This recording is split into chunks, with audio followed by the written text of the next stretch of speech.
Bonjour tout le monde, Frankie avec vous pour une nouvelle vidéo sur SportsCard Pro, notre partenaire qui est selon moi le meilleur site pour trouver le prix des cartes de basketball. On va refaire un petit tour sur une autre fonction que je vais vous montrer qui s'appelle la collection en fait. Donc on se lance. Juste avant, je vous laisse mon Instagram comme toujours. Je vous mets un lien également vers mon magasin eBay. Donc allez faire un tour, c'est des cartes qui vous intéressent, écrivez-moi, faites-moi des offres. Gênez-vous pas, ça me fait toujours plaisir de jaser avec vous. Donc aujourd'hui, SportsCard Pro, fonction qui est dans le fond le compte ici, My Account. Donc pour commencer, je vais vous montrer les abonnements que vous pouvez avoir avec SportsCard Pro. Donc il y a trois types d'abonnements. Il y a le gratuit bien sûr, qui vient avec beaucoup moins de fonctionnalités. Il y a celui que j'ai ici, le Collector Sub à 6$ par mois. C'est vraiment pas très cher, ça permet de faire des dossiers que je vais vous montrer pour classer vos joueurs, pour être capable de voir la valeur que vous avez pour certains joueurs. Donc ça c'est très intéressant. Legendary Sub va être sûrement pour des gens qui sont vraiment plus des magasins ou des gens qui vendent sur eBay des milliers de cartes par année. Ce n'est pas mon cas, donc pour moi le Collector Sub est parfait. Donc je vous montre ça. Dans My Account, vous avez collection ici que vous pouvez voir. Ça ici, c'est ma collection de cartes. Donc vous avez la valeur, le coût, le profit et le nombre de cartes. Je n'ai pas rentré toutes mes cartes, mais celles que je veux garder ou que je veux suivre, c'est celles que je vais mettre dans la collection pour voir ce qui se passe avec ces cartes-là. Est-ce qu'il y a des variations? Est-ce que ça vaut plus cher, moins cher? Première chose que vous pouvez voir qui est très intéressante, c'est les dossiers ici, Folders. Vous voyez les noms. Donc ça, c'est les joueurs pour lesquels j'ai créé un dossier où j'ai peut-être un peu plus de cartes. On va aller voir notre joueur canadien, Shai Gilgeous-Alexander. En exemple, j'ai pas tant de cartes. Donc comme vous pouvez voir, j'ai 8 cartes de Shai. Donc c'est assez modeste comme nombre de cartes que j'ai mis ici. J'en ai un peu plus, mais j'ai mis les principales seulement. Donc, ce qui est très intéressant, si on prend la première carte ici, qui est Panini Black 2024, on voit le prix. Donc, cost, vous pouvez mettre ici vous-même le prix que vous avez payé et vous avez la valeur à côté. Donc, ça, c'est très intéressant pour suivre quelles cartes ont varié de prix, valent cher, pas cher, j'ai payé tant, elle vaut tant. C'est vraiment intéressant dans votre collection. Vous avez le résumé ici aussi de profit. Vous voyez, j'ai fait 41 sous de profit, donc on va oublier pour ce joueur. Mais ça, c'est pour une collection personnelle, donc ça ne me dérange pas trop. Je suis un grand fan de Shai, donc j'aime bien ces cartes et ça ne me dérange pas des fois d'avoir payé un petit peu plus cher. Je la garde. Dans le temps, ça peut prendre de la valeur. Ce qui est intéressant ici, c'est qu'en plus de filtrer par joueur, on peut mettre les prix. Donc, price, biggest increase, la plus grosse augmentation ou la plus grosse diminution. Donc, si on met augmentation, ça va me les classer. Là, j'ai seulement 8 cartes pour vous montrer, c'est plus simple.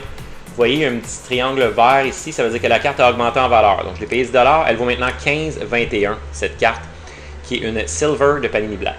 Donc, c'est une carte intéressante, c'est pas une carte recrue, c'est simplement une carte d'un set un peu plus prestigieux, donc la carte vaut plus cher. Puis, vous pouvez voir les autres ici. Par exemple, sa carte recrue Donruss que j'ai ici vaut 29$ en ce moment. Donc, c'est quand même intéressant.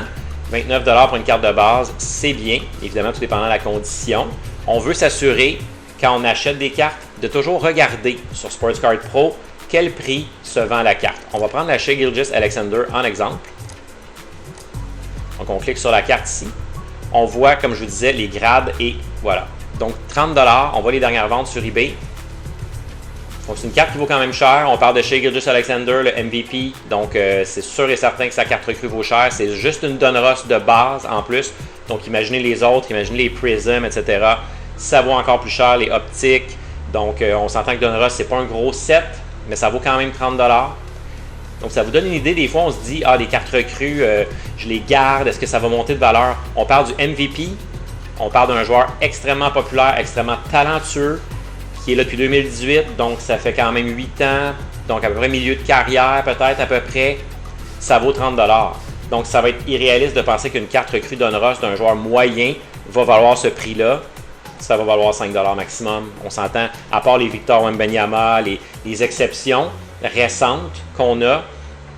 Si je prends une recrue comme Stephen Castle, ces cartes ne vaudront probablement pas 30$. Donc, vous voulez sûrement faire le tour, regarder et aller voir sur eBay. Donc, quand vous magasinez sur eBay ou sur n'importe quel autre site qui vous permet de vendre des cartes, Facebook Marketplace, des groupes Facebook, ça peut être n'importe où, des clubs de basket que vous avez, que vous jouez, vous pouvez vous échanger les cartes, les vendre, tout ça. Donc, il y a plein de façons de le faire. C'est toujours intéressant de comparer avec le prix ici pour être sûr que le prix est juste et non pas exagéré. Dans notre prochaine vidéo, je vais vous montrer un peu sur eBay comment on peut faire des recherches en partant de Sports Card Pro. Donc, si on veut une carte spécifiquement ou de eBay, peu importe, on pourra partir de eBay, on va chercher une carte en particulier, on va regarder, je vais vous montrer comment évaluer un peu est-ce que c'est un bon achat ou un mauvais achat. On va regarder ça à la prochaine vidéo, mais je voulais vous montrer vraiment cette fonction collection qui est vraiment très intéressante de Sports Card Pro, qui vaut la peine, qui vous permet vraiment de connaître la valeur de votre collection, le nombre de cartes. Vous pouvez éditer, enlever une carte si vous l'avez vendue de votre collection. C'est très très simple, on s'entend. Puis vous voyez, il n'y a pas de limite en fait de joueurs que vous pouvez mettre. Vous voyez, Victor, j'ai quelques cartes ici. Vous voyez, c'est toujours un peu plus élevé, mais il y a quand même des cartes à 6 $. Vous voyez, sa Prism Monopoly ici, recrue, c'est seulement 6,75 $. Je l'avais eu dans un pack, donc quand je l'ai dans un pack, souvent je mets 0 parce que, évidemment, j'ai payé le pack, mais c'est un peu difficile de mettre une valeur payée. Donc ça ne me dérange pas. Les packs, je les ouvre pour la chaîne aussi. Les boîtes, ça me fait plaisir. Donc c'est plus pour le fun du hobby que je les ajoute là. Puis c'est pour voir un peu aussi le marché. Donc comment se comporte le marché. On voit que cette carte ici a un triangle rouge vers le bas. Donc cette carte Topps Nord de Wemby est maintenant 18 $. Je l'avais payé 26 $. Donc ça c'était peut-être un moins bon achat. C'est une carte Topps Nord. Donc maintenant Topps c'est c'est eux qui ont la licence pour la NBA. Donc peut-être ça va augmenter de valeur. Ça peut être intéressant. C'est toujours bien de suivre, de regarder de temps en temps sans devenir obsédé, mais de regarder quand même chaque semaine, 2 semaines, aller faire un tour dans votre collection, regarder ici qu'est-ce qui a bougé le plus. Donc ça, c'est vraiment intéressant. Une autre fonction aussi que je peux vous montrer, c'est, je vais enlever le filtre ici. Voilà. Et on peut aller dans Grading Profit. Donc ça va calculer si votre carte serait évidemment une PSA 10, quelle carte vous feriez le plus gros profit en la gradant.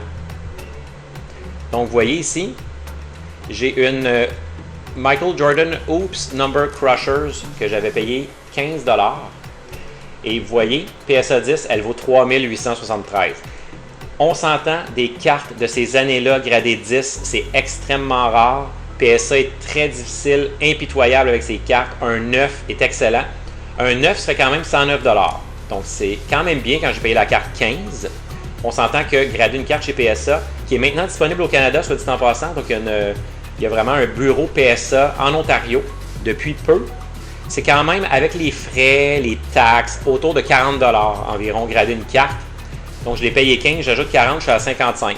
Si c'est une PSA 9, je ferais quand même un bon profit si je réussis à la vendre à ce prix-là. N'oubliez pas, si on vend sur eBay, il y a des frais.